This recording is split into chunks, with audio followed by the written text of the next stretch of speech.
Punjabi radio US ਸੁਣ ਰਹੇ ਸਾਰੇ ਸਰੋਤਿਆਂ ਨੂੰ ਬਲਵੰਤ ਕੌਰ ਵੱਲੋਂ ਪਿਆਰ ਭਰੀ ਸਤਿ ਸ਼੍ਰੀ ਅਕਾਲ। ਪ੍ਰੋਗਰਾਮ ਖਬਰ ਤੇ ਨਜ਼ਰ ਵਿੱਚ ਹੋਣਗੇ ਸਾਡੇ ਨਾਲ ਬਲਤੇਜ ਪੰਨੂ ਜੀ। ਦੱਸਣਗੇ ਭਾਰਤ ਪੰਜਾਬ ਦੇ ਵਿੱਚ ਕੀ ਕੁਛ ਉੱਥਰ ਪੁੱਥਰ ਹੋ ਰਹੀ ਆ। ਖਬਰਾਂ 'ਤੇ ਨਜ਼ਰ ਮਾਰਾਂਗੇ। ਖਬਰਾਂ ਤੋਂ ਪਹਿਲਾਂ ਧੰਨਵਾਦ ਸਾਡੇ ਸਪਾਂਸਰ ਦਾ, ਜਿਨ੍ਹਾਂ ਨੇ ਇਸ ਪ੍ਰੋਗਰਾਮ ਨੂੰ ਸਪਾਂਸਰ ਕੀਤਾ। ਸਭ ਤੱਕ ਪਹੁੰਚਾਇਆ ਗੁਰਦੀਪ ਸਿੰਘ ਬਿਰਦੀ ਕਲੋਵਸ, ਸਤਨਾਮ ਸਿੰਘ ਸ਼ੇਖ, ਸਲਮਾ ਹਰਮਿੰਦਰ ਸਮਰਾ ਜੀ ਸੈਕਰਾਮੈਂਟੋ। ਖਾਲਸਾ ਇੰਸ਼ੋਰੈਂਸ ਏਜੰਸੀ ਸਾਨੂੰ ਜੇ 4082722500 ਹਰ ਇੱਕ ਤਰ੍ਹਾਂ ਦੀ ਇੰਸ਼ੋਰੈਂਸ ਕਰਦੇ ਨੇ। ਜਗਤਾਰ ਸਿੰਘ ਅਨੰਦਪੁਰੀ, ਪ੍ਰੀਮੋਟ, ਸਰਬਜੀਤ ਸਿੰਘ ਚੋਕਰ, ਟਰਲਿਕ। ਬਹੁਤ ਬਹੁਤ ਧੰਨਵਾਦ ਕਰਦੇ ਹਾਂ ਪ੍ਰੋਗਰਾਮਾਂ ਨੂੰ ਸਪਾਂਸਰ ਕੀਤਾ। ਸਭ ਤੱਕ ਪਹੁੰਚਾਇਆ ਸਾਡੇ ਨਾਲ ਜੁੜ ਚੁੱਕੇ ਨੇ। ਬਲਤੇਜ ਪੰਨੂ ਜੀ ਸਤਿ ਸ਼੍ਰੀ ਅਕਾਲ, ਸਵਾਗਤ ਹੈ ਜੀ। ਧੰਨਵਾਦ ਜੀ, ਬਹੁਤ ਮਿਹਰਬਾਨੀ। ਗੱਲ ਕਰਦੇ ਹਾਂ, ਕੱਲ੍ਹ ਵੀ ਗੱਲ ਕੀਤੀ ਸੀ DSP ਦਵਿੰਦਰ ਸਿੰਘ ਦੀ, ਅਤੇ ਉਸ ਦੇ ਬਾਰੇ ਕੁਝ ਕੁ ਹੋਰ ਖੁਲਾਸੇ ਹੋਏ ਆ ਅਤੇ NRI ਨੂੰ ਇਸ ਦੀ ਜਾਂਚ ਦਿੱਤੀ ਗਈ ਹੈ।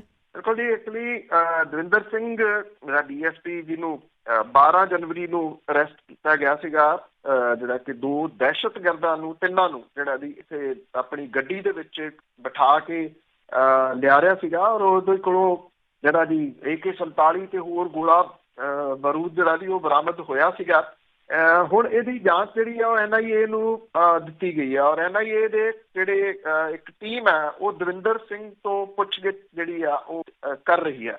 ਇਹ ਕਿਹਾ ਜਾ ਰਿਹਾ ਕਿ ਜਦੋਂ ਇਹ ਅਰੈਸਟ ਕੀਤੇ ਗਏ ਆ ਤੇ ਸਾਰਿਆਂ ਨੂੰ ਪੱਗਾਂ ਬੰਨੀਆਂ ਹੋਈਆਂ ਸੀਗੀਆਂ, ਪੱਗਾਂ ਬੰਨ ਕੇ ਇੱਥੋਂ ਜੰਮੂ ਕਸ਼ਮੀਰ ਦੇ ਵਿੱਚੋਂ ਕੱਢਣ ਦੀ ਕੋਸ਼ਿਸ਼ ਦੇ ਵਿੱਚ ਸੀਗਾ ਦਵਿੰਦਰ ਸਿੰਘ। ਔਰ ਇਹ ਕਿਹਾ ਜਾ ਰਿਹਾ ਹੈ ਕਿ ਜੇ ਕੁਝ ਕਿਲੋਮੀਟਰ ਹੋਰ ਉਹ ਅੱਗੇ ਲੰਘ ਜਾਂਦਾ ਤਾਂ ਉਹਨੇ ਜੰਮੂ ਕਸ਼ਮੀਰ ਸਰਹੱਦ ਕ੍ਰਾਸ ਕਰ ਲੈਣੀ ਸੀਗੀ। ਬਹੁਤ ਤੇਜ਼ ਸਪੀਡ ਦੇ ਵਿੱਚ ਗੱਡੀ ਆਪਣੀ ਜਿਹੜੀ ਦੀ ਉਹ ਲਿਆ ਰਿਹਾ ਸੀਗਾ, ਬਿਨਾਂ ਸ਼ੱਕ ਦੇ ਦੀ ਜਿਹੜੀ ਬੱਤੀ ਲੱਗੀ ਗੱਡੀ, ਤੇ ਉਹਨੇ ਫੇਰ ਕਾਬੂ ਜਿਹੜਾ ਦੀ ਉਹ ਨਹੀਂ ਸੀ ਆਉਣਾ।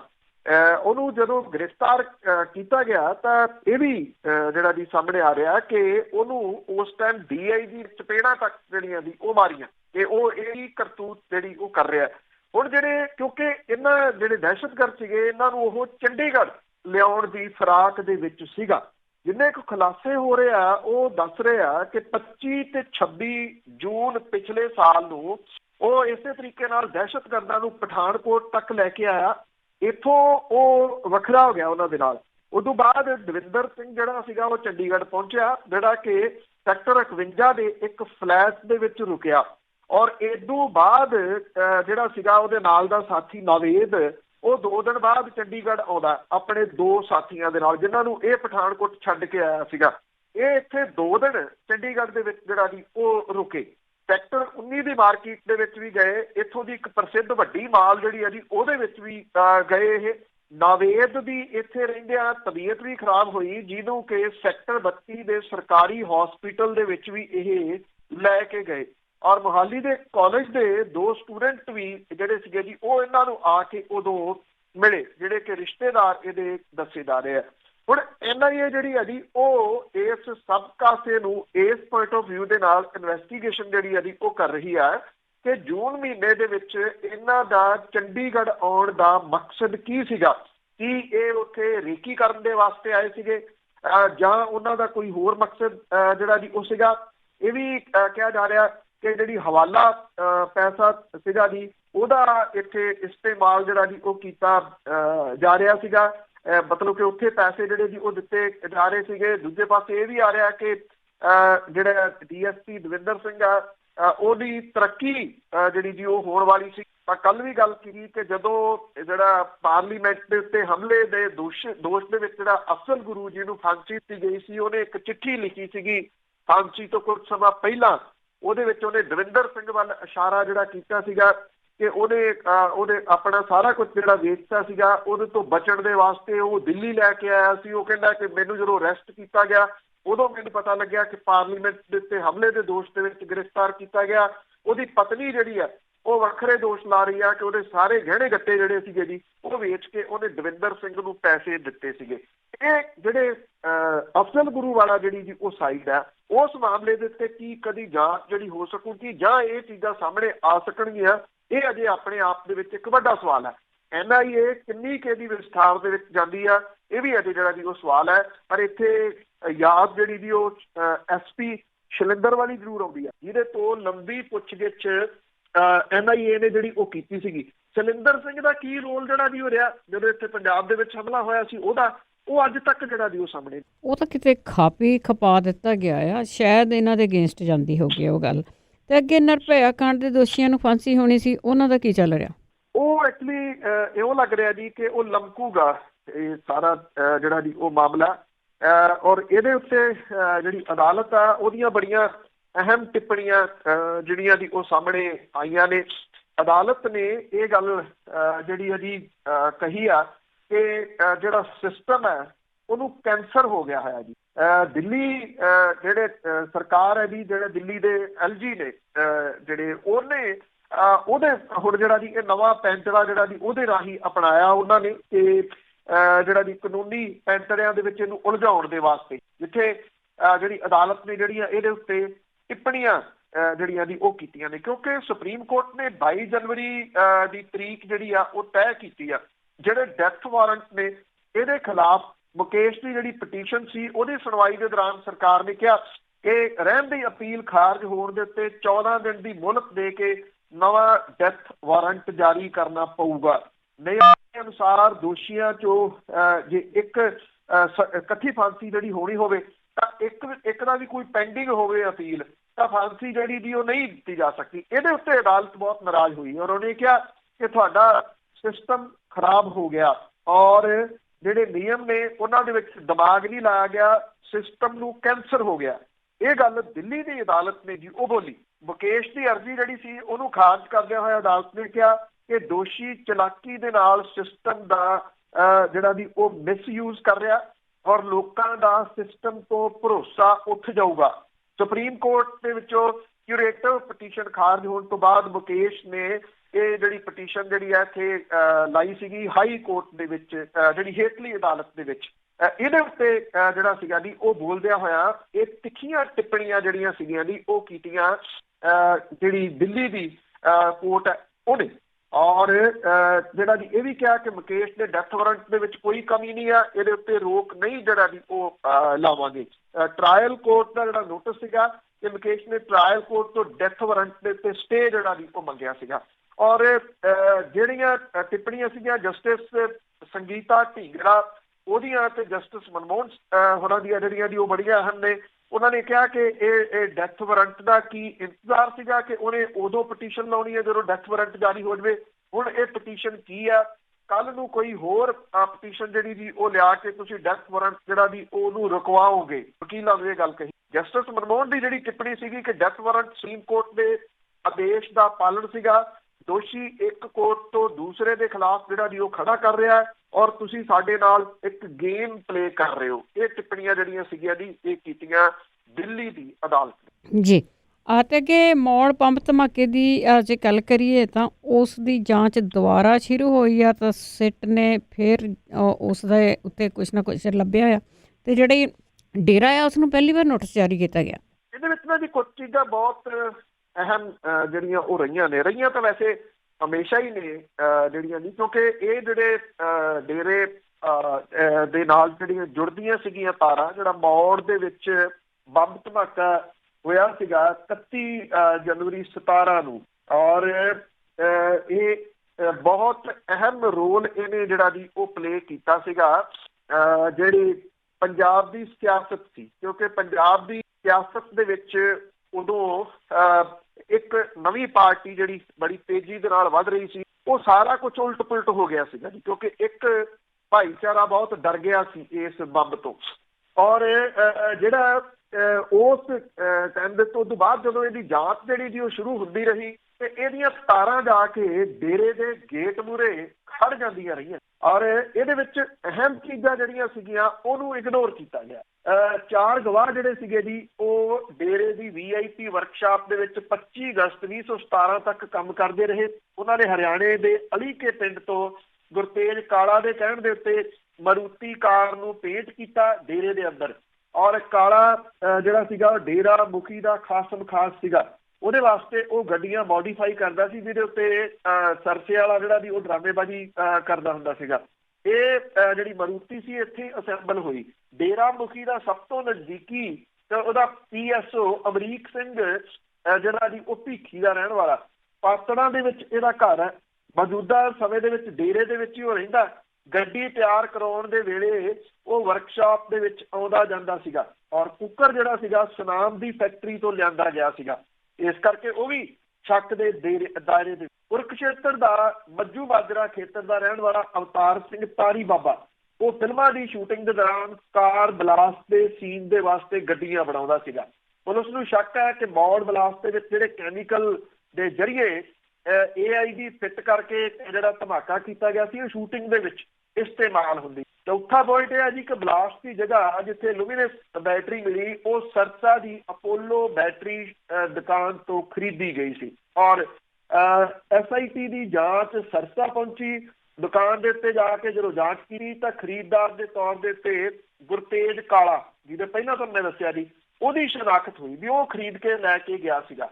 ਬਲਾਸਟ ਦੀ ਜਗ੍ਹਾ ਦੇ ਉੱਤੇ ਮੋਬਾਈਲ ਟਾਵਰ ਡੰਪ ਨੂੰ ਕੱਢ ਕੇ 2800 ਨੰਬਰਾਂ ਦੀ ਜਾਂਚ ਹੋਈ। ਉਹਦੇ ਵਿੱਚੋਂ 16 ਕਾਲ ਸਰਸਾ ਦੇ ਵਿੱਚ ਡੇਰੇ ਦੇ ਅੰਦਰ ਜਿਹੜੀਆਂ ਸੀ ਉਹ ਹੋਈਆਂ।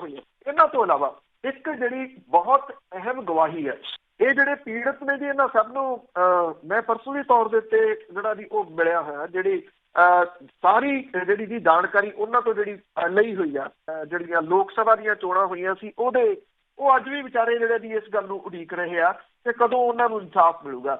ਇਹਦੇ ਵਿੱਚ ਮਾਰੇ ਗਏ ਇੱਕ ਬੱਚਾ ਜਿਹੜਾ ਸੀਗਾ ਜੀ ਖਾਸ ਤੌਰ ਦੇ ਉੱਤੇ ਉਹਦੇ ਜਿਹੜੇ ਦਾਦਾ ਹੈ ਉਸ ਬੱਚੇ ਦਾ ਮਾਸਟਰ ਨਛੱਤਰ ਸਿੰਘ, ਉਹਨੇ ਸਿੱਟ ਦੇ ਕੋਲੇ ਫੇਰ ਬਿਆਨ ਜਿਹੜਾ ਜੀ ਉਹ ਆਪਣਾ ਦਰਜ ਕਰਵਾਇਆ। ਇਹ ਬਹੁਤ ਅਹਿਮ ਬਿਆਨ ਹੈ ਜੀ, ਜੇ ਤੁਸੀਂ ਇਹਨੂੰ ਸੁਣੋਗੇ ਤਾਂ ਰੌਂਗਟੇ ਖੜੇ ਹੋਣਗੇ। ਉਹ ਇਹ ਕਹਿੰਦਾ ਕਿ ਕਿਉਂਕਿ ਉਹਨਾਂ ਦੀ ਦੁਕਾਨ ਜਿਹੜੀ ਹੈ ਜੀ ਉਹ ਬਿਲਕੁਲ ਨਾਲ ਹੈ ਜਿੱਥੇ ਧਮਾਕਾ ਹੋਇਆ। ਇਹ ਬੱਚਾ ਜਿਹੜਾ ਜੀ ਉੱਥੇ ਰੈਲੀ ਦੇਖ ਰਿਹਾ ਸੀਗਾ, ਜਿਹੜੀ ਹਰਮਿੰਦਰ ਜੱਸੀ ਦੀ ਰੈਲੀ ਸੀ, ਕਾਂਗਰਸੀ ਉਮੀਦਵਾਰ ਸੀਗਾ ਹਰਮਿੰਦਰ ਜੱਸੀ ਜਿਹੜਾ ਜੀ ਉਹ ਕੁੜਮਾ ਸਰਸੇ ਵਾਲੇ ਦਾ। ਉਹ ਇਹ ਕਹਿੰਦਾ ਮਾਸਟਰ ਨਛੱਤਰ ਸਿੰਘ ਜਿਹੜਾ ਉਹਨੇ ਸਿੱਟ ਦੇ ਕੋਲੇ ਬਿਆਨ ਫੇਰ ਦਿੱਤਾ ਜੀ। ਇਹ ਕੈਮਰੇ ਦੇ ਕੋਲੇ ਮੇਰੇ ਕੋਲੇ ਵੀ ਰਿਕਾਰਡਿੰਗ ਜਿਹੜੀ ਹੈਗੀ ਜਿਹਦੇ ਵਿੱਚ ਉਹਨਾਂ ਨੇ ਦੱਸਿਆ ਸੀਗਾ।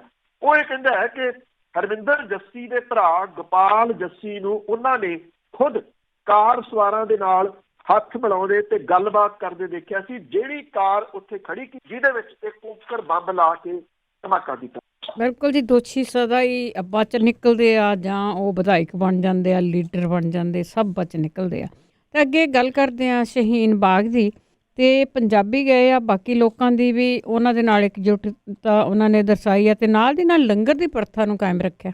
ਬਿਲਕੁਲ ਜੀ, ਐਕਚੁਅਲੀ ਇਹ ਹੈ ਕਿ ਜੀ ਇਹ ਬੜਾ ਅਹਿਮ ਹੈ ਕਿਉਂਕਿ ਆਪਾਂ ਗੱਲਬਾਤ ਪਿਛਲੇ ਦਿਨਾਂ ਤੋਂ ਜਿਹੜਾ ਇੱਥੇ ਕੀਤਾ ਗਿਆ ਸੀਗਾ ਜੀ ਕਿ ਪੰਜਾਬ ਦੇ ਲੋਕ ਜਿਹੜੇ ਆ ਉਹ ਨਹੀਂ ਜਿਹੜਾ ਦੀ ਉੱਠ ਰਹੇ ਕਿ ਇਹ ਪੂਰਾ ਮੁਲਕ ਜਦੋਂ ਜਿਹੜਾ ਦੀ ਉੱਠ ਕੇ ਖੜਾ ਹੋਇਆ ਇਸ ਵੇਲੇ ਤੇ ਪੰਜਾਬ ਦੇ ਲੋਕ ਜਿਹੜੇ ਨੇ ਜੀ ਉਹ ਕਿਤੇ ਸੁੱਤੇ ਪਏ ਨੇ ਲੰਮੀ ਨੀਂਦ ਦੇ ਵਿੱਚ।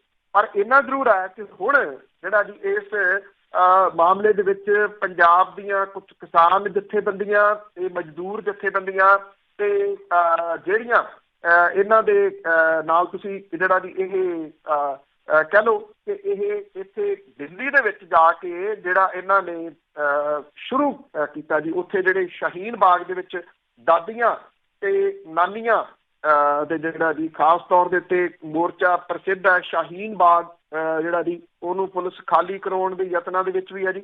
ਪਰ ਇਹਨਾਂ ਨੇ ਉੱਥੇ ਪੰਜਾਬੀ ਭਾਈਚਾਰੇ ਨੇ ਜਾ ਕੇ ਹੁਣ ਉੱਥੇ ਇੱਕਜੁੱਟਤਾ ਜਿਹੜੀ ਹੈ ਜੀ ਉਹ ਵਿਖਾਈ ਹੈ ਔਰ ਇਸ ਇੱਕਜੁੱਟਤਾ ਦੇ ਵਿੱਚ ਉਹਨਾਂ ਨੇ ਜਿੱਥੇ ਸ਼ਹੀਨ ਬਾਗ ਦੇ ਵਿੱਚ ਉੱਥੇ ਬੈਠੇ ਲੋਕਾਂ ਦੇ ਨਾਲ ਰੋਸ ਦੇ ਵਿੱਚ ਸ਼ਾਮਲ ਹੋਏ ਨੇ, ਉੱਥੇ ਜਾਮੀਆ ਤੱਕ ਜਿਹੜਾ ਜੀ ਪੰਜਾਬ ਤੇ ਕਿਸਾਨ ਦੇ ਵਿਦਿਆਰਥੀ ਜਾਮੀਆ ਤੱਕ ਇਹਨਾਂ ਨੇ ਮਾਰਚ ਕੱਢਿਆ, ਰੋਸ ਮਾਰਚ ਜਿਹੜਾ ਸੀਗਾ ਉੱਥੇ ਸਟੂਡੈਂਟਾਂ ਦੀ ਸਪੋਰਟ ਦੇ ਵਾਸਤੇ ਜੀ।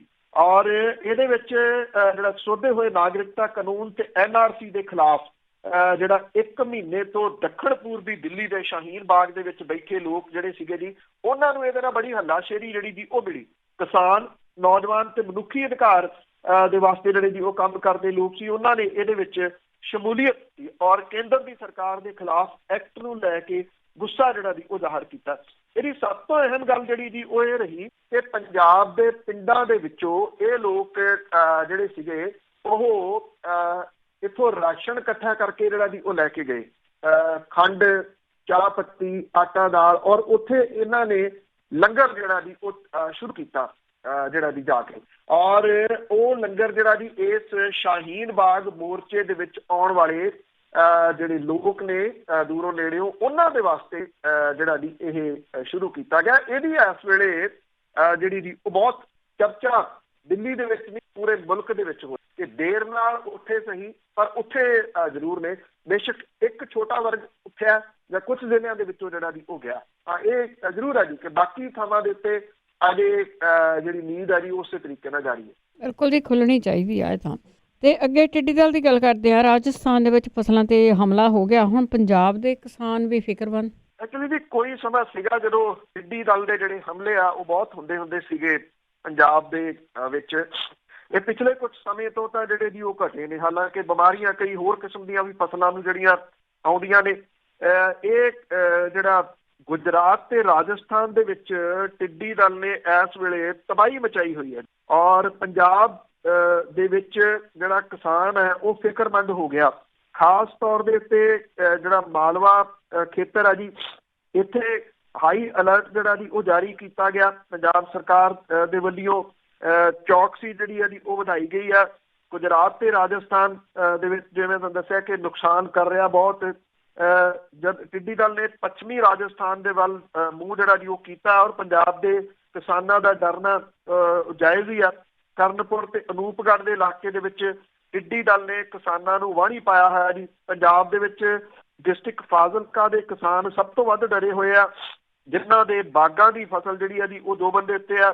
ਪੰਜਾਬ ਨੂੰ ਅਖੀਰਲੇ ਟਾਈਮ 1993 ਦੇ ਵਿੱਚ ਟਿੱਡੀ ਦਲ ਦਾ ਸਾਹਮਣਾ ਕਰਨਾ ਪਿਆ ਸੀਗਾ। ਉਦੋਂ ਰਾਜਸਥਾਨ ਦੇ ਵਿੱਚ ਬਹੁਤ ਵੱਡਾ ਨੁਕਸਾਨ ਹੋਇਆ ਸੀਗਾ। ਐਤਕੀ ਪਹਿਲੋਂ ਗੁਜਰਾਤ ਨੂੰ ਟਿੱਡੀ ਦਲ ਨੇ ਚੱਟਿਆ ਤੇ ਨਾਲ ਰਾਜਸਥਾਨ ਦੇ ਕਰੀਬ 12 ਜ਼ਿਲ੍ਹਿਆਂ ਦੇ ਉੱਤੇ ਹਮਲਾ ਜਿਹੜਾ ਜੀ ਉਹ ਟਿੱਡੀ ਦਲ ਨੇ ਬੋਲ ਦਿੱਤਾ। ਔਰ ਜਿਹੜੀਆਂ ਕਰਨਪੁਰ ਦੇ ਕਿਸਾਨ ਨੇ ਜੀ ਉਹ ਕਹਿੰਦੇ ਆ ਕਿ ਬਰਾਨੀ ਫਸਲਾਂ ਬਿਲਕੁਲ ਚਟਮ ਜਿਹੜਾ ਜੀ ਇਹ ਕਰ ਗਿਆ, ਜਦੋਂ ਕਿ ਜਿਹੜੀਆਂ ਉਪਜਾਊ ਜ਼ਮੀਨਾਂ ਦੇ ਉੱਤੇ ਛੋਟੀ ਟਿੱਡੀ ਦਾ ਹਮਲਾ ਜਿਹੜਾ ਜੀ ਉਹ ਵੱਡਾ। ਇਹਨੂੰ ਬਚਾਉਣ ਦੇ ਵਾਸਤੇ ਕਿਸਾਨ ਜਿਹੜੇ ਆ ਉਹ ਕੀਟਨਾਸ਼ਕ ਦਾ ਛਿੜਕਾਅ ਕਰ ਰਹੇ ਆ। ਗੰਗਾ ਨਗਰ ਡਿਸਟ੍ਰਿਕਟ ਦੇ ਵਿੱਚ ਕਿਸਾਨਾਂ ਨੇ ਪ੍ਰਬੰਧ ਕਰਨੇ ਜਿਹੜੇ ਆ ਜੀ ਉਹ ਸ਼ੁਰੂ ਕੀਤੇ ਆ। ਪਰ ਕੀ ਕੀਟਨਾਸ਼ਕ ਦੇ ਨਾਲ ਇਹ ਟਿੱਡੀ ਦਲ ਜਿਹੜਾ ਜੀ ਉਹਦੇ ਉੱਤੇ ਅਸਰ ਹੋਊਗਾ, ਇਹ ਸਵਾਲ ਹੀ ਹੈ। ਕਿਉਂਕਿ ਟਿੱਡੀ ਦਲ ਦਾ ਜਦੋਂ ਹਮਲਾ ਹੁੰਦਾ ਉਹਨੂੰ ਇੱਕ ਤਰੀਕਾ ਜਿਹੜਾ ਜੀ ਉਹ ਪੁਰਾਣਾ ਜਿਹੜਾ ਹੈਗਾ ਕਿ ਪੀਪਿਆਂ ਵਾਲਾ। ਔਰ ਟਿੱਡੀ ਦਲ ਜਿਹੜਾ ਟਿੱਡੀਆਂ ਦਾ ਝੁੰਡ ਆ ਜਿਹੜਾ ਕਿ ਫਸਲਾਂ ਦੇ ਉੱਤੇ ਬਹਿੰਦਾ ਤੇ ਪੂਰਾ ਦਾ ਪੂਰਾ ਖੇਤ ਕੁਝ ਸਮੇਂ ਦੇ ਵਿੱਚ ਹੀ ਉਹ ਚਟਮ ਕਰ ਜਾਂਦਾ। ਪੀਪੇ ਖੜਕਾਉਂਦੇ ਨੇ ਜੀ ਲੋਕ ਔਰ ਇਹਦੇ ਖੜਾਕ ਦੇ ਨਾਲ ਇਹ ਟਿੱਡੀਆਂ ਫਸਲ ਦੇ ਉੱਤੇ ਨਹੀਂ ਬਹਿੰਦੀਆਂ। ਕਿਸਾਨ ਥਾਲੀਆਂ ਵੀ ਖੜਕਾਉਂਦੇ ਆ ਜੀ, ਖੇਤਾਂ ਦੇ ਵਿੱਚ ਸਪੀਕਰ ਵੀ ਲਾਉਂਦੇ ਆ। ਕਿਸਾਨ ਜਿਹੜੇ ਆ ਮਾਲਵੇ ਦੇ ਖੇਤਰ ਦੇ ਵਿੱਚ ਉਹਨਾਂ ਨੇ ਪੀਪੇ ਵਗੈਰਾ ਜਿਹੜੇ ਜੀ ਉਹ ਰੱਖੇ ਨੇ ਹੁਣ ਲਿਆ ਕੇ ਕਿ ਜੇ ਜ਼ਰੂਰਤ ਪਈ ਤਾਂ ਤੁਰੰਤ ਉਹ ਖੜਕਾਉਣਗੇ। ਜਿਹੜਾ ਖੇਤੀ ਮਹਿਕਮਾ ਜੀ ਉਹ ਇਹ ਕਹੀ ਜਾਂਦਾ ਹੈ ਕਿ ਡਰਨ ਦੀ ਲੋੜ ਨਹੀਂ ਹੈ, ਅਲਰਟ ਰੱਖਣ ਦੀ ਜਿਹੜਾ ਜੀ ਉਹ ਜ਼ਰੂਰਤ ਹੈ।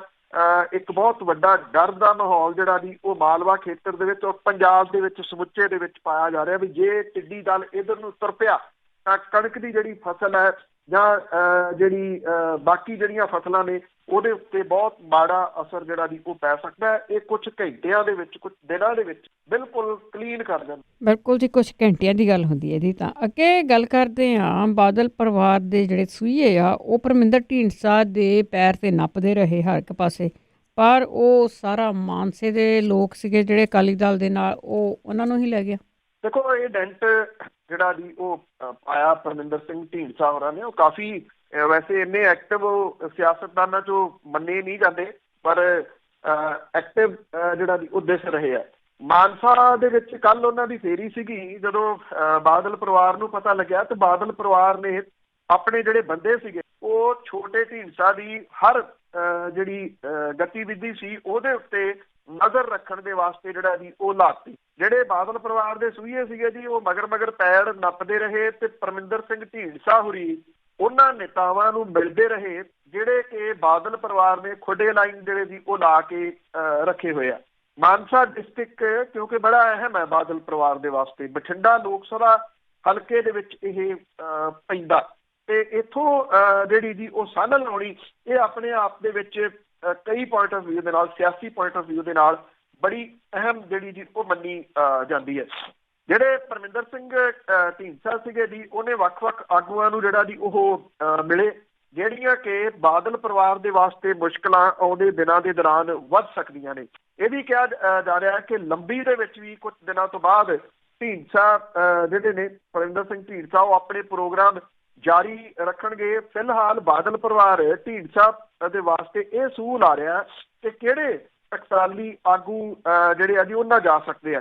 ਉਧਰੋਂ ਢੀਂਡਸਾ ਜਿਹੜੇ ਨੇ ਜੀ ਉਹ ਇਹ ਪਤਾ ਲਾਉਣ ਦੀ ਕੋਸ਼ਿਸ਼ ਕਰ ਰਹੇ ਆ ਆਪਣੇ ਸੂਹੀਆਂ ਦੇ ਰਾਹੀਂ ਕਿ ਕਿਹੜੇ ਕਿਹੜੇ ਬੰਦੇ ਬਾਦਲ ਪਰਿਵਾਰ ਦੇ ਨਾਲ ਔਖੇ ਨੇ ਤੇ ਉਹਨਾਂ ਦੇ ਘਰਾਂ ਤੱਕ ਉਹ ਨਿੱਜੀ ਤੌਰ ਦੇ ਉੱਤੇ ਜਿਹੜਾ ਜੀ ਉਹ ਜਾ ਰਹੇ ਨੇ।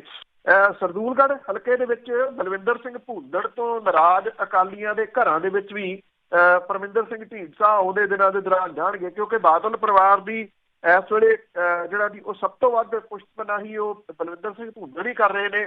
ਔਰ ਜਿਹੜਾ ਬਾਦਲ ਪਰਿਵਾਰ ਹੈ ਉਹਨੇ ਇਸ ਗੇੜੇ ਨੂੰ ਬੇਅਸਰ ਕਰਨ ਦੇ ਵਾਸਤੇ ਰੁੱਸੇ ਹੋਏ ਆਗੂਆਂ ਨੂੰ ਪਲੋਸਣ ਦਾ ਪ੍ਰੋਗਰਾਮ ਜਿਹੜਾ ਜੀ ਉਹ ਬਣਾਇਆ। ਜਿਹੜੇ ਪੁਰਾਣੇ ਟਕਸਾਲੀ ਆਗੂ ਨੇ ਉਹ ਕਹਿੰਦੇ ਨੇ ਕਿ ਪਰਮਿੰਦਰ ਸਿੰਘ ਢੀਂਡਸਾ ਦੀ ਫੇਰੀ ਨੇ ਉਹਨਾਂ ਦੀ ਵਕਤ ਜਿਹੜੀ ਦੀ ਵਧਾਤੀ ਆ। ਉਹ ਕਹਿੰਦੇ ਸਾਨੂੰ ਤਾਂ ਪੁੱਛਦਾ ਹੀ ਕੋਈ ਨਹੀਂ ਸੀਗਾ ਪਹਿਲਾਂ ਜੀ।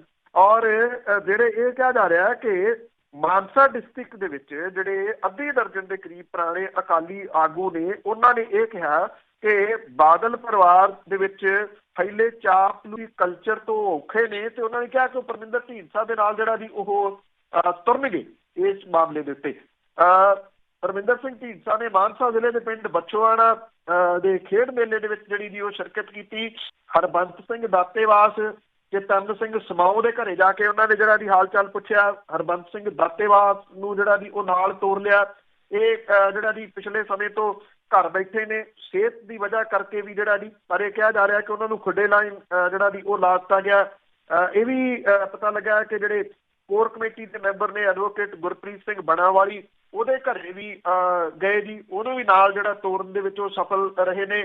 ਸੁਖਵਿੰਦਰ ਸਿੰਘ ਔਲਖ ਜਿਹੜਾ ਜੀ ਉਹਦੇ ਨਾਲ ਵੀ, ਔਰ ਉਹਨੇ ਜਿਹੜਾ ਜੀ ਉਹਦੇ ਘਰੇ ਜਾ ਕੇ ਪਹੁੰਚੇ ਨੇ ਔਰ ਇਹਨਾਂ ਨੇ ਹਾਮੀ ਜਿਹੜੀ ਭਰੀ ਆ ਕਿ ਉਹਨਾਂ ਦੇ ਨਾਲ ਤੁਰਨਗੇ। ਉਹ ਹੁਣ ਵੇਖਣਾ ਇਹ ਹੋਊਗਾ ਕਿ ਇਹ ਡੈਂਟ ਹੈ ਉਹ ਕਿੰਨਾ ਕੁ ਪੈਂਦਾ, ਪਰ ਇੰਨਾ ਜ਼ਰੂਰ ਹੈ ਕਿ ਦੁੱਖ ਦੀ ਰਗ ਦੇ ਉੱਤੇ ਹੱਥ ਜਿਹੜਾ ਜੀ ਉਹ ਢੀਂਡਸਾ ਪਰਿਵਾਰ ਨੇ ਜ਼ਰੂਰ ਧਰ ਦਿੱਤਾ, ਜਿਹੜੀ ਕਿ ਬਾਦਲ ਪਰਿਵਾਰ ਦੀ ਦੁੱਖ ਦੀ ਰਗ ਹੈ। ਔਰ ਵੇਖਣਾ ਦੂਸਰਾ ਪੱਖ ਜਿਹੜਾ ਜੀ ਇਹਦਾ ਵੇਖਣ ਵਾਲਾ ਇਹ ਵੀ ਰਹੂਗਾ ਕਿ ਬਾਦਲ ਪਰਿਵਾਰ ਜਿਹੜਾ ਜੀ ਉਹ ਹੁਣ ਇਹਦੀ ਕਾਟ ਕੀ ਲੱਭਦਾ। ਬਿਲਕੁਲ ਜੀ, ਬੜੇ ਦੇਰ ਬਾਅਦ ਇਹਨਾਂ ਨੂੰ ਕੋਈ ਇਹਨਾਂ ਦਾ ਆਪਣਾ ਹੀ ਬੰਦਾ ਟੱਕਰਿਆ ਆ। ਤੇ ਅੱਗੇ ਅੰਮ੍ਰਿਤਸਰ ਤੇ ਰੇਲਵੇ ਸਟੇਸ਼ਨ ਦੀ ਗੱਲ ਕੀਤੀ ਸੀ ਕਿ ਉਸ ਦੀ ਦਿੱਖ ਬਦਲਣ ਦੀਆਂ ਗੱਲਾਂ ਹੋ ਰਹੀਆਂ, ਪਰ ਹੁਣ ਉਸ ਦਾ ਵਿਰੋਧ ਹੋਣਾ ਵੀ ਸ਼ੁਰੂ ਹੋ ਗਿਆ।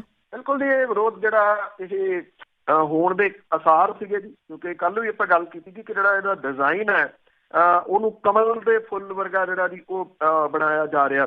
ਇਹਦੇ ਉੱਤੇ ਜਿਹੜੇ ਕਈ ਹੈਗੇ ਨੇ ਜੀ ਇੰਟਲੈਕਚੁਅਲ, ਉਹਨਾਂ ਨੇ ਵੀ ਪਰੰਤੂ ਜਿਹੜਾ ਜੀ ਉਹ ਕੀਤਾ ਔਰ ਇਹ ਕਿਹਾ ਕਿ ਇਹਦੀ ਦਿੱਖ ਨਹੀਂ ਜਿਹੜੀ ਜੀ ਵਿਰਾਸਤੀ ਦਿੱਖ ਇਹਦੀ ਨਹੀਂ ਬਦਲੀ ਜਾਣੀ ਜਿਹੜਾ ਜੀ ਉਹ ਚਾਹੀਦੀ। ਇਹ ਰੇਲਵੇ ਸਟੇਸ਼ਨ ਇਤਿਹਾਸਕ GT ਰੋਡ ਦੇ ਨਾਲ ਜਿਹੜਾ ਜੀ ਉਹ ਸਥਿਤ ਹੈ। ਜਦੋਂ ਬ੍ਰਿਟਿਸ਼ ਰਾਜ ਸੀਗਾ ਤੇ ਉਹਨਾਂ ਨੇ ਇਹਦਾ ਜਿਹੜਾ ਮੇਨ ਗੇਟ ਸੀਗਾ ਉਸ ਪਾਸੇ ਬਣਾਇਆ ਸੀਗਾ ਜਿਸ ਪਾਸੇ ਅੰਗਰੇਜ਼ ਖੁਦ ਰਹਿੰਦੇ ਸੀਗੇ, ਔਰ ਸਟੇਸ਼ਨ ਦਾ ਪਿਛਲਾ ਪਾਸਾ ਗੋਲਬਾਗ ਤੇ ਕਿਲ੍ਹਾ ਗੋਬਿੰਦਗੜ੍ਹ ਵੱਲ ਹੈ, ਜਿਹਦੀ ਦਿੱਖ ਜਿਹੜਾ ਜੀ ਉਹ ਸਵਾਰ ਦੇ ਵਾਸਤੇ ਬ੍ਰਿਟਿਸ਼ ਨੇ ਕੋਈ ਧਿਆਨ ਨਹੀਂ ਸੀ ਦਿੱਤਾ ਔਰ ਇਹਦਾ ਦੁਬਾਰਾ ਡਿਜ਼ਾਈਨ ਕਰਦਿਆਂ ਇਹਦਾ ਮੱਥਾ ਦੋਵੇਂ ਪਾਸੇ ਜਿਹੜਾ ਜੀ ਉਹ ਬਣਾਇਆ ਜਾਣਾ ਜਿਹੜਾ ਚਾਹੀਦਾ ਹੈ। ਮਾਹਰ ਜਿਹੜੇ ਉਹ ਇਹ ਕਹਿ ਰਹੇ ਆ। ਔਰ ਦੂਜੇ ਪਾਸੇ ਭਾਰਤੀ ਰੇਲਵੇ ਸਟੇਸ਼ਨ ਵਿਕਾਸ ਕਾਰਪੋਰੇਸ਼ਨ ਦੇ ਵੱਲੋਂ ਜਿਹੜਾ ਜੀ ਇਹਦੇ ਚੇਂਜਸ ਕੀਤੀ ਜਾ ਰਹੀ ਹੈ। ਇਹਦੇ ਉੱਤੇ ਜਿਹੜਾ ਭਾਰਤੀ ਜਨਤਾ ਪਾਰਟੀ ਦਾ ਚੋਣ ਨਿਸ਼ਾਨ ਹੈ ਕਮਲ ਦੇ ਫੁੱਲ ਵਰਗਾ ਤਲਾਬ ਬਣਾਉਣ ਦੀਆਂ ਜਿਹੜੀਆਂ ਕਨਸੂਆਂ ਨੇ, ਉਦੋਂ ਬਾਅਦ ਇਹਦੀ ਚਿੰਤਾ ਜਿਹੜੀ ਉਹ ਪਾਈ ਜਾ ਰਹੀ ਹੈ ਇੱਕ ਵਰਗ ਦੇ ਵਿੱਚ, ਔਰ ਉਹ ਕਹਿ ਰਹੇ ਨੇ ਕਿ ਨਹੀਂ ਹੋਣਾ ਚਾਹੀਦਾ। ਮੁਕਤਸਰ ਦੇ ਸਰਕਾਰੀ ਕਾਲਜ ਤੋਂ ਬਤੌਰ ਪ੍ਰਿੰਸੀਪਲ ਰਿਟਾਇਰਡ ਪ੍ਰੋਫੈਸਰ ਲੋਕਨਾਥ ਨੇ ਕਿਹਾ ਕਿ ਅੰਮ੍ਰਿਤਸਰ ਦੀ ਸਥਾਪਨਾ ਚੌਥੇ ਪਾਤਸ਼ਾਹ ਨੇ 1577 ਚ ਕੀਤੀ, ਫਿਰ 1599 ਦੇ ਵਿੱਚ ਸਾਈਂ ਮੀਆਂ ਮੀਰ ਹੋਰਾਂ ਨੇ ਹਰਿਮੰਦਰ ਸਾਹਿਬ ਦੀ ਨੀਂਹ ਰੱਖੀ। 1830 ਦੇ ਵਿੱਚ ਮਹਾਰਾਜਾ ਰਣਜੀਤ ਸਿੰਘ ਹੋਰਾਂ ਨੇ ਸੋਨੇ ਦੇ ਨਾਲ ਸੇਵਾ ਕੀਤੀ। ਆਜ਼ਾਦੀ ਦੀਆਂ ਲਹਿਰਾਂ ਦੇ ਦੌਰਾਨ ਇਹ ਸ਼ਹਿਰ ਕਿਸੇ ਸਿਆਸਤ ਦੇ ਨਾਲ ਨਹੀਂ ਜੁੜਿਆ ਤੇ ਹੁਣ ਵੀ ਭਾਜਪਾ ਸਰਕਾਰ ਦੇ ਵੱਲੋਂ ਅੰਮ੍ਰਿਤਸਰ ਰੇਲਵੇ ਸਟੇਸ਼ਨ ਦਾ ਸਿਆਸੀਕਰਨ ਕਰਨਾ ਚਿੰਤਾਜਨਕ ਹੈ। ਸਾਬਕਾ ਮੈਂਬਰ ਪਾਰਲੀਮੈਂਟ ਜਗਮੀਤ ਸਿੰਘ ਬਰਾੜ ਨੇ ਇਹਨੂੰ ਮੰਦਭਾਗੀ ਜਿਹੜਾ ਜੀ ਦੱਸਿਆ ਹੁੰਦਾ ਕਿ ਉਹ ਅਕਾਲੀ ਦਲ ਦੇ ਅੱਜ ਕੱਲ੍ਹ ਆਗੂ ਨੇ, ਜਥੇਦਾਰ ਨੇ, ਪਰ ਕਿਉਂਕਿ ਜਥੇਦਾਰ ਜਾਂ ਅਕਾਲੀ ਆਗੂ ਤਾਂ ਨਹੀਂ ਬੋਲ ਰਹੇ, ਜਗਮੀਤ ਸਿੰਘ ਬਰਾੜ ਜ਼ਰੂਰ ਬੋਲੇ ਨੇ। ਇਹ ਵੀ ਕਿਹਾ ਕਿ ਇਹਦੇ ਨਾਲ ਤਣਾਅ ਪੈਦਾ ਜਿਹੜਾ ਜੀ ਉਹ ਹੋ ਸਕਦਾ ਹੈ। ਕਈ ਬੁੱਧੀਜੀਵੀ, ਸਾਹਿਤਕਾਰ, ਕਲਾਕਾਰ ਜਿਹੜੇ ਉਹ ਵੀ ਇਹ ਕਹਿ ਰਹੇ ਆ ਕਿ ਇਹਦੀ ਕੋਈ ਵਿਉਂਤਬੰਦੀ ਕਰਨੀ ਜਿਹੜੀ ਦੀ ਉਹ ਚਾਹੀਦੀ ਆ, ਕਿਉਂ ਇਹਦੀ ਦਿੱਖ ਦੇ ਉੱਤੇ ਕੋਈ ਅਸਰ ਜਿਹੜਾ ਦੀ ਉਹ ਨਹੀਂ ਹੋ ਪੈਣਾ ਚਾਹੀਦਾ। ਜਿਹੜੇ ਆਰਕੀਟੈਕਟ ਨੇ ਉਹ ਕਹਿੰਦੇ ਨੇ ਕਿ ਕਮਲ ਦਾ ਫੁੱਲ ਕਿਤੇ ਨਹੀਂ ਮਿਲਦਾ, ਇਹਦੇ ਪਿੱਛੇ ਸਿਆਸਤ ਜਿਹੜੀ ਆ ਜੀ ਉਹ ਨਜ਼ਰ ਆਉਂਦੀ ਹੈ। ਔਰ ਉਹ ਇਹ ਕਹਿ ਰਹੇ ਨੇ ਕਿ ਸਿਆਸੀ ਤੌਰ ਦੇ ਉੱਤੇ ਵੱਖਰਾ ਜਿਹੜਾ ਜੀ ਹੋਣਾ ਚਾਹੀਦਾ। ਹੁਣ ਇਹ ਨਹੀਂ ਪਤਾ ਜੀ ਕਿ ਜਿਹੜੀ ਸਰਕਾਰ ਹੈ ਜਾਂ ਜਿਹੜਾ ਵਿਉਂਤਿਆ ਗਿਆ ਉਹਨੂੰ ਜਿਹੜਾ ਜੀ ਇਹ ਸਹੀ ਕਰਨਗੇ ਨਕਸ਼ਾ ਜਾਂ ਨਹੀਂ। ਪਰ ਇੰਨਾ ਜ਼ਰੂਰ ਹੈ ਕਿ ਵਿਉਂਤਬੰਦੀ ਬੜੀ ਅਜੀਬੋ ਗਰੀਬ ਜਿਹੜੀ ਜੀ ਉਹ ਦਿਸ ਰਹੀ ਹੈ, ਕਿਉਂਕਿ ਅੰਮ੍ਰਿਤਸਰ ਬੜਾ ਅਹਿਮ ਹੈ ਉਹਨਾਂ ਦੇ ਵਾਸਤੇ ਜਿਹੜੇ ਕਿ ਸਰਕਾਰ ਦੇ ਮਾਈ ਬਾਪ ਨੇ, ਸਾਰੇ ਜਾਣਦੇ ਨੇ ਕੌਣ ਨੇ। ਬਿਲਕੁਲ ਜੀ, ਬਿਲਕੁਲ। ਤੇ ਇਸੇ ਦੇ ਨਾਲ ਇਹ ਵੀ ਚੰਗੀ ਗੱਲ ਆ ਕਿ ਲੋਕਾਂ ਨੇ ਥੋੜ੍ਹਾ ਜਾਗਣਾ ਵੀ ਸ਼ੁਰੂ ਕਰ ਦਿੱਤਾ। ਤੇ ਅੱਗੇ ਗੱਲ ਕਰਦੇ ਹਾਂ ਪੰਜਾਬ ਸਰਕਾਰ ਦੀ, ਤੇ ਬਿਜਲੀ ਦੇ ਕਰੰਟ ਬੜੇ ਲੱਗ ਰਹੇ ਆ ਚਾਰ ਚੁਫੇਰੇ ਤੋਂ। ਐਕਚੁਅਲੀ ਜੀ ਬਿਜਲੀ ਵਾਲੇ ਮਾਮਲੇ ਦੇ ਉੱਤੇ ਸਰਕਾਰ ਚੁਫੇਰਿਓਂ ਘਿਰ ਰਹੀ ਹੈ ਜੀ, ਔਰ ਉਹਦੇ ਕੋਲੇ ਜਵਾਬ ਕੋਈ ਨਹੀਂ ਹੈਗਾ ਜੀ। ਖਾਸ ਤੌਰ ਦੇ ਉੱਤੇ ਮੁੱਖ ਮੰਤਰੀ ਕੈਪਟਨ ਅਮਰਿੰਦਰ ਸਿੰਘ ਹੋਰੀ ਘਿਰ ਰਹੇ ਆ ਜੀ। ਅੱਜ ਵਿਧਾਨ ਸਭਾ ਦਾ ਅਹਿਮ ਸੈਸ਼ਨ ਹੈ, ਔਰ ਇਸ ਅਹਿਮ ਸੈਸ਼ਨ ਦੇ ਵਿੱਚ ਇਹ ਮੁੱਦਾ ਸਭ ਤੋਂ ਵੱਧ ਜਿਹੜਾ ਜੀ ਉਹ ਛਾਏ ਰਹਿਣ ਦੀ ਆਸ ਜਿਹੜੀ ਜੀ ਉਹ ਹੈ। ਆਮ ਆਦਮੀ ਪਾਰਟੀ ਜਿਹੜੀ ਮੁੱਖ ਵਿਰੋਧੀ ਧਿਰ ਹੈ ਉਹਨੇ ਜਿਹੜਾ ਜੀ ਕੱਲ ਮੁਲਾਕਾਤ ਕੀਤੀ ਪੰਜਾਬ ਵਿਧਾਨ ਸਭਾ ਦੇ ਸਪੀਕਰ ਰਾਣਾ KP ਸਿੰਘ ਦੇ ਨਾਲ, ਔਰ ਇਹ ਕਿਹਾ ਕਿ ਉਹਨਾਂ ਨੂੰ ਬਿੱਲ ਲਿਆਉਣ ਦੀ ਪਰਮਿਸ਼ਨ ਜਿਹੜੀ ਹੈ ਜੀ ਉਹ ਦਿੱਤੀ ਜਾਵੇ, ਕਿ ਜਿਹੜੇ ਪ੍ਰਾਈਵੇਟ ਬਿਜਲੀ ਕੰਪਨੀਆਂ ਦੇ ਨਾਲ ਕੀਤੇ ਇਕਰਾਰ ਰੱਦ ਜਿਹੜੇ ਉਹ ਕੀਤੇ ਜਾਣ, ਔਰ ਪ੍ਰਾਈਵੇਟ ਬਿੱਲ ਪੇਸ਼ ਕਰਨ ਦੀ ਇਜਾਜ਼ਤ ਜਿਹੜੀ ਜੀ ਉਹ ਦਿੱਤੀ ਜਾਵੇ। ਜੇ Aam Aadmi party private bill ਸਦਨ ਦੇ ਵਿੱਚ ਪੇਸ਼ ਕਰਦੀ ਹੈ ਤਾਂ ਕੈਪਟਨ ਅਮਰਿੰਦਰ ਸਿੰਘ ਹੋਰਾਂ ਦੀ ਅਗਵਾਈ ਵਾਲੀ ਸਰਕਾਰ ਤੇ ਅਕਾਲੀ ਦਲ ਦੇ ਵਾਸਤੇ ਧਰਮ ਸੰਕਟ ਖੜਾ ਜਿਹੜਾ ਜੀ ਉਹ ਹੋ ਸਕਦਾ। ਭਾਵੇਂ ਅਕਾਲੀ ਦਲ ਦੇ ਜਿਹੜੇ ਪ੍ਰਧਾਨ ਨੇ ਸੁਖਬੀਰ ਸਿੰਘ ਬਾਦਲ ਇਸ ਮਾਮਲੇ ਦੇ ਉੱਤੇ ਪ੍ਰਾਈਵੇਟ ਬਿਜਲੀ ਕੰਪਨੀਆਂ ਦੇ ਨਾਲ ਮਿਲੀ ਭੁਗਤ ਦੇ ਦੋਸ਼ ਲਾਉਂਦੇ ਉਹਨਾਂ ਨੇ ਰਾਜਪਾਲ ਦੇ ਨਾਲ ਮੁਲਾਕਾਤ ਕੀਤੀ ਆ, CBI ਜਾਂਚ ਦੀ ਮੰਗ ਕੀਤੀ ਆ, ਪਰ ਇਹ ਗੱਲ ਸਾਰੇ ਜਾਣਦੇ ਆ ਕਿ ਪ੍ਰਾਈਵੇਟ ਥਰਮਲ ਪਲਾਂਟ ਲਾਉਣ ਤੇ ਬਿਜਲੀ ਖਰੀਦਣ ਦੇ ਸਮਝੌਤੇ ਅਕਾਲੀ ਭਾਜਪਾ ਸਰਕਾਰ ਦੇ ਸ਼ਾਸਨ ਦੇ ਵਿੱਚ ਜਿਹੜੇ ਸੀ ਉਹ ਹੋਏ। ਜਿਹੜੇ ਹਰਪਾਲ ਸਿੰਘ ਚੀਮਾ ਨੇ ਉਹਨਾਂ ਨੇ ਜਿਹੜੇ ਸਪੀਕਰ ਨੇ ਉਹਦੇ ਨਾਲ ਮੁਲਾਕਾਤ ਕਰਕੇ private member bill the Punjab termination of power purchase agreement with 3 IPs bill 2020 ਨੂੰ ਵਿਧਾਨ ਸਭਾ ਦੇ ਵਿੱਚ ਪੇਸ਼ ਕਰਨ ਦੀ ਇਜਾਜ਼ਤ ਮੰਗੀ ਹੈ। ਇਜਾਜ਼ਤ ਮਿਲਣ ਦੇ ਚਾਂਸਸ ਜਿਹੜੇ ਜੀ ਉਹ ਬਹੁਤ ਘੱਟ ਨੇ, ਕਿਉਂਕਿ ਜੇ ਮਿਲਦੀ ਆ ਤਾਂ ਕੈਪਟਨ ਅਮਰਿੰਦਰ ਸਿੰਘ ਹੋਰੀ ਬੁਰੇ ਤਰੀਕੇ ਨਾਲ ਘਿਰਨਗੇ ਅਕਾਲੀ ਦਲ ਵਾਲੇ ਵੀ। ਸੋ ਇਹ ਜਿਹੜਾ ਕਰੰਟ ਹੈ ਜੀ ਉਹ ਸਰਕਾਰ ਨੂੰ ਲੱਗਣਾ ਹੀ ਲੱਗਣਾ, ਔਰ ਵੱਡੇ ਪੱਧਰ ਦੇ ਉੱਤੇ ਜਿਹੜਾ ਜੀ ਉਹ ਲੱਗ ਰਿਹਾ। ਸਰਕਾਰ ਜਿਹੜੀ ਹੈ ਜੀ ਉਹ ਮੁੱਖ ਮੰਤਰੀ ਹੋਰੀ ਇਸ ਮਾਮਲੇ ਦੇ ਉੱਤੇ ਬੋਲ ਹੀ ਕੁਛ ਨਹੀਂ ਰਹੇ। ਜਿਹੜਾ ਪਾਵਰ ਮਹਿਕਮਾ ਇਸ ਵੇਲੇ ਉਹ ਮੁੱਖ ਮੰਤਰੀ ਦੇ ਕੋਲੇ ਆ ਜੀ, ਔਰ ਇਹਦੇ ਵਿੱਚ ਜਿਹੜਾ ਜੀ ਇਸ ਮਾਮਲੇ ਦੇ ਉੱਤੇ ਕੋਈ ਜਿਹੜਾ ਜਦੋਂ ਸਰਕਾਰ ਅਜੇ ਬਣਨੀ ਸੀ ਉਦੋਂ ਵਾਅਦੇ ਕੀਤੇ ਗਏ ਸੀਗੇ, ਇਹਨੂੰ ਚੋਣ ਮੈਨੀਫੈਸਟੋ ਦੇ ਵਿੱਚ ਸ਼ਾਮਿਲ ਕੀਤਾ ਗਿਆ ਸੀਗਾ ਵੀ ਜੇ ਅਸੀਂ ਆ ਗਏ ਤੇ ਅਸੀਂ ਆ ਕੇ ਜਿਹੜਾ ਜੀ ਇਹ ਐਗਰੀਮੈਂਟ ਰੱਦ ਕਰਾਂਗੇ, ਔਰ ਰੱਦ ਹੀ ਨਹੀਂ ਕਰਾਂਗੇ ਬਲਕਿ ਸਸਤੀ ਬਿਜਲੀ ਜਿਹੜੀ ਜੀ ਉਹ ਖਰੀਦਾਂਗੇ। ਪ੍ਰਤਾਪ ਸਿੰਘ ਬਾਜਵਾ ਜਿਹੜੇ ਕਿ ਕਾਂਗਰਸੀ ਰਾਜ ਸਭਾ ਦੇ ਮੈਂਬਰ ਨੇ, ਉਹਨਾਂ ਦੇ ਵੱਲੋਂ ਵੱਡੇ ਹਮਲੇ ਜਿਹੜੇ ਜੀ ਉਹ ਸਰਕਾਰ ਦੇ ਉੱਤੇ ਇਸੇ ਮੁੱਦੇ ਨੂੰ ਲੈ ਕੇ ਕੀਤੇ ਜਾ ਰਹੇ ਆ। ਈਵਨ ਪ੍ਰਤਾਪ ਸਿੰਘ ਬਾਜਵਾ ਹੋਰਾਂ ਦੇ ਇੰਨੇ ਤਾਬੜਤੋੜ ਹਮਲੇ ਕੱਲ੍ਹ ਦੇ ਜਿਹੜੇ ਜੀ ਉਹ ਹੋ ਰਹੇ ਆ ਕਿ ਇਸ ਮਾਮਲੇ ਦੇ ਉੱਤੇ ਨਾ ਮੰਤਰੀਆਂ ਨੂੰ ਤੇ ਨਾ ਮੁੱਖ ਮੰਤਰੀ ਨੂੰ ਕੁਝ ਸੁੱਝ ਹੀ ਨਹੀਂ ਰਿਹਾ ਕਿ ਪ੍ਰਤਾਪ ਸਿੰਘ ਬਾਜਵਾ ਦੇ ਸਵਾਲਾਂ ਦਾ ਜੋ ਅਜੀਤ ਜਾਂਦੇ ਜਾਂਦੇ ਇੱਕ ਹੋਰ ਗੱਲ ਕਰ ਲੈਂਦੇ ਸੁਨੀਲ ਜਾਖੜ ਹੋਣਾ ਦੀ, ਉਹ ਐਡਵੋਕੇਟ ਜਨਰਲ ਤੇ ਬਾਰੇ। ਸੁਨੀਲ ਜਾਖੜ ਜੀ ਪੰਜਾਬ ਪ੍ਰਦੇਸ਼ ਕਾਂਗਰਸ ਦੇ ਪ੍ਰਧਾਨ ਨੇ। ਸੁਨੀਲ ਜਾਖੜ ਵੀ ਇਸੇ ਕਰੰਟ ਵਾਲੇ ਮਸਲੇ ਦੇ ਉੱਤੇ ਘਿਰਦੇ ਆ। ਉਹ ਇਸ ਕਰਕੇ ਘਿਰਦੇ ਆ ਕਿ ਵਿਧਾਨ ਸਭਾ ਦੀਆਂ ਚੋਣਾਂ ਤੋਂ ਪਹਿਲਾਂ ਸੁਨੀਲ ਜਾਖੜ ਹੋਰੀ ਇਹ ਸਭ ਤੋਂ ਵੱਧ ਮੁੱਦਾ ਉਠਾਉਂਦੇ ਸੀਗੇ ਕਿ ਜਿਹੜੇ ਪ੍ਰਾਈਵੇਟ ਥਰਮਲ ਪਲਾਂਟ ਨੇ ਇਹਨਾਂ ਦੇ ਨਾਲ ਕੀਤੇ ਗਏ 25 ਸਾਲਾਂ ਦੇ ਸਮਝੌਤੇ ਪੰਜਾਬ ਨੂੰ ਲੈ ਬਹਿਣਗੇ। ਉਹ ਕਹਿੰਦੇ ਸੀਗੇ ਕਿ ਅਸੀਂ ਇਹਦੇ ਪਾਵਰ ਦੇ ਵਿੱਚ ਆ ਕੇ ਇਹਨਾਂ ਸਮਝੌਤਿਆਂ ਦੀ ਨਜ਼ਰਸਾਨੀ ਕਰਾਂਗੇ, ਅਸੀਂ ਇਹਨਾਂ ਸਮਝੌਤਿਆਂ ਨੂੰ ਰੱਦ ਕਰਾਂਗੇ। ਸਰਕਾਰ ਬਣੀ, ਸਰਕਾਰ ਦਾ 1 ਸਾਲ ਬੀਤਿਆ, 2 ਸਾਲ ਬੀਤੇ, ਤੀਜਾ ਸਾਲ ਬੀਤ ਰਿਹਾ, ਔਰ ਅਜੇ ਤੱਕ ਇਹਨਾਂ ਦੇ ਉੱਤੇ ਕੋਈ ਨਜ਼ਰਸਾਨੀ ਨਹੀਂ ਕੀਤੀ। ਕੱਲ ਅਸਲ ਦੇ ਵਿੱਚ ਜਿਹੜਾ ਸੀਗਾ ਜੀ ਇੱਥੇ ਮੀਟਿੰਗ ਦੇ ਸਿਲਸਿਲੇ ਦੇ ਵਿੱਚ ਆਏ ਸਨ ਮੁੱਖ ਮੰਤਰੀ ਹੋਰਾਂ ਦੇ ਨਾਲ ਮੀਟਿੰਗ ਦੇ ਮਾਮਲੇ 'ਚ ਸੁਨੀਲ ਜਾਖੜ ਲੰਘ ਰਹੇ ਸੀ ਤੇ ਨੇੜਿਓਂ ਦੀ ਐਡਵੋਕੇਟ ਜਨਰਲ ਅਤੁਲ ਨੰਦਾ ਹੋਰੀ ਲੰਘੇ। ਅਤੁਲ ਨੰਦਾ ਹੋਰਾਂ ਨੇ ਆਪ ਹੀ ਛੇੜ ਲਿਆ ਜੀ, ਇਹ ਕਿਹਾ ਕਿ ਮੈਨੂੰ ਬੁਲਾਇਆ ਨਹੀਂ, ਮੇਰੇ ਨਾਲ ਨਾਰਾਜ਼ ਹੋ। ਤਾਂ ਜਾਖੜ ਕਹਿੰਦੇ ਜੀ ਤੱਤੇ ਹੋ ਕੇ ਇਹ ਕਿਹਾ ਕਿ ਨਾਰਾਜ਼ ਤੁਹਾਡੇ ਨਾਲ ਬਹੁਤ ਜਿਹੜਾ ਵੀ ਉਹ ਨਾਰਾਜ਼ ਆ। ਮੈਂ ਗੱਲ ਤੁਹਾਡੇ ਨਾਲ ਨਹੀਂ ਕਰਨੀ, ਸੀਐਮ ਦੇ ਸਾਹਮਣੇ ਇਹ ਸਾਰੀਆਂ ਗੱਲਾਂ ਜਿਹੜੀਆਂ ਦੀ ਉਹ ਉਠਾਵਾਂਗੇ। ਇੱਕ ਜਿਹੜਾ MLA ਜਿਹੜੇ ਕੋਲੇ ਸਨ ਉਹਨਾਂ ਨੇ ਇਹ ਗੱਲ ਜਿਹੜੀ ਹੈ ਜੀ ਸਾਰੀ ਦੱਸੀ ਆ ਕਿ ਇਸ ਮਾਮਲੇ ਦੇ ਉੱਤੇ ਸੁਨੀਲ ਜਾਖੜ ਹੋਰੀ ਇੰਨੇ ਗਰਮ ਹੋ ਗਏ ਕਿ ਉਹਨਾਂ ਨੇ ਅਤੁਲ ਨੰਦਾ ਹੋਰਾਂ ਨੂੰ ਚੰਗੀਆਂ ਖਰੀਆਂ ਜਿਹੜੀਆਂ ਦੀ ਉਹ ਸੁਣਾਈਆਂ। ਅਕਸਰ ਬਹੁਤੇ ਮੁੱਦਿਆਂ ਦੇ ਉੱਤੇ ਸ਼ਾਂਤ ਰਹਿੰਦੇ ਸੁਨੀਲ ਜਾਖੜ ਹੋਰੀ ਜਿਹੜੇ ਸੀਗੇ ਜੀ ਉਹ ਕੱਲ ਭੜਕੇ ਹੋਏ ਨਜ਼ਰ ਆਏ, ਕਿਉਂਕਿ ਉਹ ਵੀ ਕਰ ਰਹੇ ਆ ਇਸ ਸਾਰੇ ਮਾਮਲਿਆਂ ਦੇ ਉੱਤੇ। ਇੱਥੋਂ ਤੱਕ ਕਹਿਤਾ ਕਿ ਹੁਣ ਤੱਕ ਕਿੰਨੇ ਮਾਮਲਿਆਂ ਦੇ ਵਿੱਚ ਤੁਹਾਡੀ ਰਾਏ ਲਈ ਗਈ ਤੇ ਉਹਨਾਂ ਕੇਸਾਂ ਦਾ ਕੀ ਹੋਇਆ, ਤੁਸੀਂ ਕਿੰਨੇ ਕੇਸ ਜਿੱਤੇ। ਚੀਫ ਸੈਕਟਰੀ ਤੋਂ ਸੁਨੀਲ ਜਾਖੜ ਹੋਰਾਂ ਨੇ ਪੁੱਛਿਆ ਕਿ ਮੈਨੂੰ ਪੂਰੀ ਡਿਟੇਲ ਕਢਾ ਕੇ ਦਿਓ ਕਿ ਕਿੰਨੇ case advocate general Atul Nanda ਹੋਰਾਂ ਦੀ ਅਗਵਾਈ ਦੇ ਵਿੱਚ ਜਿੱਤੇ ਆ ਜੀ। ਔਰ ਇਹ ਵੀ ਜਿਹੜਾ ਜੀ ਕਿਹਾ ਕਿ ਪਿਛਲੇ 3 ਸਾਲਾਂ ਦੇ ਵਿੱਚ ਐਡਵੋਕੇਟ ਜਨਰਲ ਵਿਭਾਗ ਦੇ ਉੱਤੇ ਖਰਚਾ ਕਿੰਨਾ ਆਇਆ, ਇਹਦੀ ਵੀ ਡਿਟੇਲ ਜਿਹੜੀ ਆ ਜੀ ਉਹ ਮੈਨੂੰ ਦਿੱਤੀ ਜਾਵੇ। ਸੁਨੀਲ ਜਾਖੜ ਹੋਰਾਂ ਨੇ ਇੱਥੋਂ ਤੱਕ ਸੁਣਾਤਾ ਕਿ ਬੇਅਦਬੀਆਂ ਦੇ ਮਾਮਲੇ 'ਚ CBI ਦੇ ਮਾਮਲੇ ਤੇ ਅਸੀਂ ਮੂੰਹ ਦੀ ਖਾਧੀ ਸਰਕਾਰ ਨੇ, ਉਹ ਉੱਥੇ ਜਿਹੜੀ ਜੀ ਕਲੋਜ਼ਰ ਰਿਪੋਰਟ ਲਾਉਂਦੇ ਰਹੇ ਤੇ ਸਾਡਾ ਮਹਿਕਮਾ ਚੁੱਪ ਕਰਕੇ ਬੈਠਾ ਰਿਹਾ। ਇਹ ਵੀ ਕਿਹਾ ਕਿ ਟਰਾਂਸਪੋਰਟ ਪਾਲਿਸੀ ਤੁਸੀਂ ਪਾਸ ਨਹੀਂ ਕਰਵਾ ਸਕੇ। ਵਾਸ਼ਿੰਗ ਕੋਲ ਵਾਲਾ ਕੇਸ ਸੀਗਾ ਜੀ ਉਹ ਸਰਕਾਰ ਜਾਣਬੁੱਝ ਕੇ ਕਰ ਗਈ। ਉਹਨਾਂ ਨੇ ਇੱਥੋਂ ਤੱਕ ਕਹਿਤਾ ਸੁਨੀਲ ਜਾਖੜ ਹੋਰਾਂ ਨੇ ਅਤੁਲ ਨੰਦਾ ਹੋਰਾਂ ਨੂੰ ਕਿ ਤੁਹਾਡੀ ਦੁਕਾਨ ਚਲਾਉਣ ਦੇ ਵਾਸਤੇ ਅਸੀਂ ਸਰਕਾਰ ਨਹੀਂ ਸੀ ਬਣਾਈ। ਹੁਣ ਇਹ ਮਾਮਲਾ ਮੁੱਖ ਮੰਤਰੀ ਤੱਕ ਵੀ ਪਹੁੰਚਿਆ ਔਰ ਇਹ ਕਿਹਾ ਜਾ ਰਿਹਾ ਕਿ ਮੁੱਖ ਮੰਤਰੀ ਹੋਰਾਂ ਨੇ ਕੋਈ ਜਵਾਬ ਇਸ ਮਾਮਲੇ ਦੇ ਉੱਤੇ ਨਹੀਂ ਦਿੱਤਾ, ਪਰ ਉਹ ਇਸ ਸਾਰੇ ਤੋਂ ਪਰੇਸ਼ਾਨ ਜਿਹੜੇ ਵੀ ਉਹ ਜ਼ਰੂਰ ਦਿਖਾਈ ਜਿਹੜਾ ਵੀ ਉਹ ਦਿੱਤੇ, ਕਿਉਂਕਿ ਮੁੱਖ ਮੰਤਰੀ ਹੋਰਾਂ ਨੇ ਇੱਕੋ ਗੱਲ ਜਿਹੜੀ ਜੀ ਉਹ ਤੱਕ ਲਈ ਆ ਵੀ ਕਿਸੇ ਮਾਮਲੇ ਦੇ ਉੱਤੇ ਬੋਲਣ ਦੀ ਗੱਲ ਕਰਨ ਦੀ ਜ਼ਰੂਰਤ ਹੀ ਨਹੀਂ। ਬਿਲਕੁਲ ਕੁਛ ਨਹੀਂ ਕਰਨਾ, ਐਸ਼ ਕਰੋ। ਬਹੁਤ ਬਹੁਤ ਧੰਨਵਾਦ ਬਲਤੇਜ ਪੰਨੂ ਜੀ। ਮਿਹਰਬਾਨੀ ਜੀ, ਧੰਨਵਾਦ ਜੀ, ਸਤਿ ਸ਼੍ਰੀ ਸਤਿ ਅਕਾਲ। ਸ਼੍ਰੀ ਅਕਾਲ ਜੀ। ਸਰੋਤੇ ਸਨ ਬਲਤੇਜ ਪੰਨੂ ਸਾਡੇ ਨਾਲ ਜੁੜਦਨ ਕਰਦੇ ਨੇ ਖਬਰਾਂ। ਹੁਣ ਇਸੇ ਦੇ ਨਾਲ ਸਾਡਾ ਅੱਜ ਦਾ ਪ੍ਰੋਗਰਾਮ ਇੱਥੇ ਹੀ ਸਮਾਪਤ। ਬਲਵਿੰਦਰ ਕੌਰ ਵੱਲੋਂ ਵੀ ਆਪ ਸਭ ਨੂੰ ਹੀ ਸਤਿ ਸ਼੍ਰੀ ਅਕਾਲ।